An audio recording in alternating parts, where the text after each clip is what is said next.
Hi, I'm Paul Friedman. I'm the founder of the Marriage Foundation, and I'm smiling because I love this topic.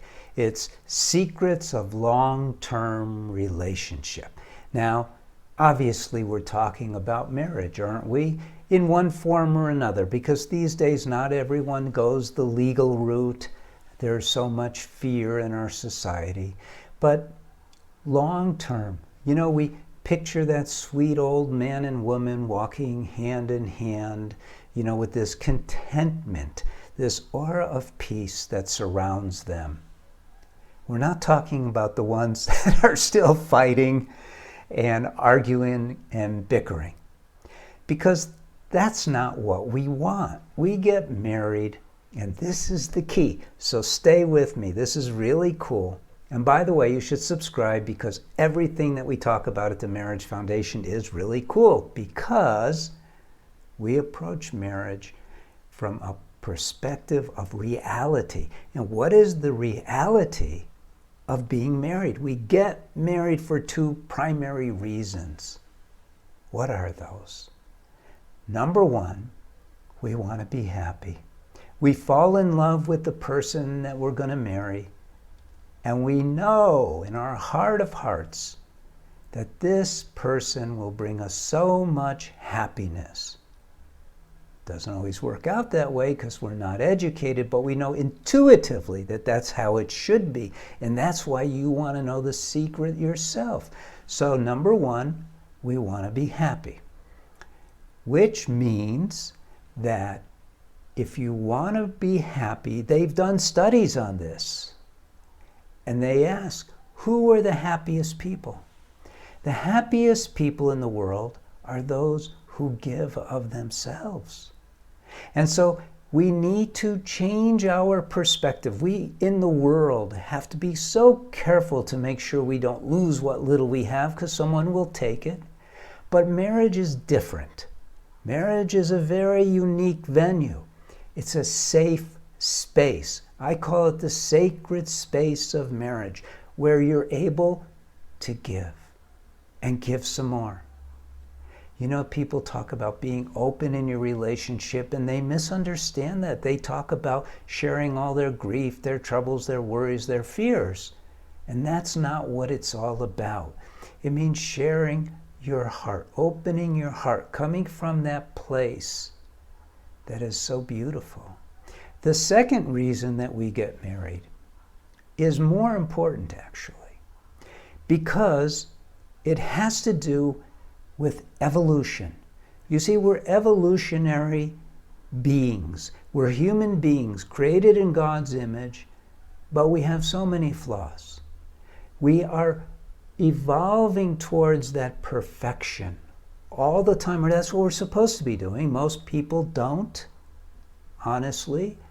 Most people are born, they go through their childhood, have some fun. They go to school and the fun starts dissipating a little bit because they're having to compete. Then they get out of school, they get a job, they get married, they have kids, they might retire or might not, and then they die. They really didn't evolve. They haven't changed. Those things that change us, generally speaking, are very tough things, where we have this really hard experience, and we dig deep for some wisdom of understanding of that experience, and we evolve. And I used to think, well, most people maybe have one or two life experiences in their entire life. Not much evolution. But you cannot put up with that if you don't want to, because you have free will. So evolution is always moving towards unconditional love. That is the highest form of consciousness, is God's love. I won't pull any punches. God's love is the highest form of consciousness. It's attainable, it's achievable. How? We learn to love unconditionally. What better environment can we have than a marriage? It's a sacred space. It's where only two of us live together. With your soulmate. You live with your soulmate, and you should keep that sealed. No one should come in. just the two of you. Most people, of course, turn the soulmate into cellmate. But when you know that you got married to learn to love unconditionally, what happens? What happens is your spouse ticks you off for some reason. And you think, oh, I got to let them know. There's no evolution in letting them know. Remember, evolution comes from learning to love unconditionally. So what do? How does that translate in a practical way? What it means is that you learn to rise above what may be their flaws, or it may be your flaw. You see, we are governed to such a high degree by the habits in our mind. Our emotional habits, our reactive habits, our judgmental habits, all of these habits control our lives. And those habits that are detrimental to our evolution have to go away. When you have the standard of, I am going to love my spouse with all my heart, mind, and soul, regardless of everything else, then what happens is you turn the spotlight of your attention back onto your habits, your judgments, your fears. And so you can eliminate those from your mind. And I call those clutter. All those thoughts, let's call them thoughts of anger, thoughts of fear, thoughts of competitiveness, judgment, all those, you might say, negative thoughts, negative tendencies. They're clutter. When you remove that clutter, and it could just be one at a time, what happens is that you, the real you, the soul, starts to emerge and radically changes your personality. You become calmer, happier. You start seeing things through eyes of compassion, through eyes of love. And this is evolutionary.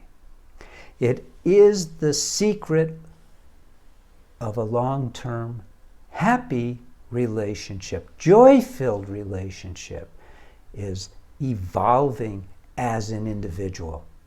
You see, you cannot control your spouse. No way.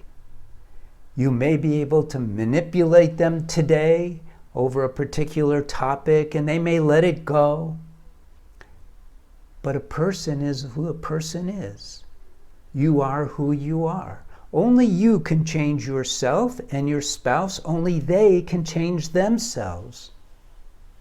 And you have to, for the most part, and I mean 99%, just stand back, let them be who they are. Don't judge them. Don't call them out on their stuff. Don't look at their stuff. You've got enough to look at in your own mind, right? So if you're busier looking at cleaning the clutter from your own mind, you won't even really notice their flaws. And when you do, you won't care. You'll be rising above. It's not apathy. It's respectfulness. It's understanding. And in that way, you're creating peace. Peace in yourself and peace in your relationship. And when you have that peace, it's an easy environment to live in. It's an easy environment to feel each other, because that's really what you want, is you want that soul connection, because you are souls. Isn't it so? I think you get the idea. Learn to love unconditionally. That's the secret. It's covered in my books. It's covered in our courses. It's covered in articles and other videos. And you should definitely be a subscriber. We've got like 27,000 plus subscribers already and growing considerably every day. Hope you become one. And I hope you like this video. Now, many of you have been following us for some time, and some of you are already marriage professionals. You're clergy, you help your parishioners or your marriage therapist even. And so I've trained a number of counselors one-on-one, but can't do it anymore. We're getting too big, and we're going to be changing how we do things. We're going to start having our counselors be in the world and meeting with people, sit down, and we're trying to recruit people now. And we want you too. We want you to be part of the Marriage Foundation. Now, it's not ready yet, but it will be soon.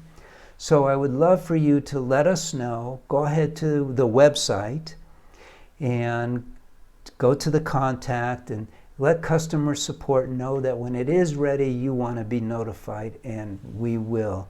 And because it's not there yet, in the process of creating it, it'll be deeply discounted. So this is a once in a lifetime offer, and we're going to have this huge community of TMF counselors who are, we're not marriage therapists. We don't care about labeling people and finding out who's right or who's wrong. We care only about making your marriage a long-term love affair.